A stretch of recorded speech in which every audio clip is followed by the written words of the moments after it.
Hello friends, झटपट cake बनाने के लिए आपको चाहिए 2 अंडा, 1 कप चीनी, हाफ कप दूध, 3/4 कप तेल और ब्लेंडर में मिक्स कर लेंगे हम इसे। फिर लेंगे 1 कप मैदा, 1.5 टेबलस्पून बेकिंग पाउडर,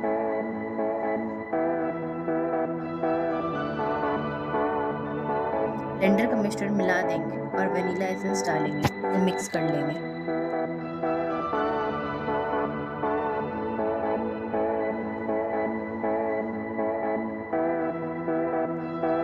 चार मिनट के लिए हम इसे माइक्रोवेव कर देंगे।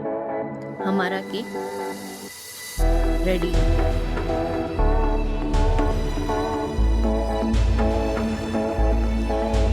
वीडियो पसंद आई तो मेरे चैनल को सब्सक्राइब करें।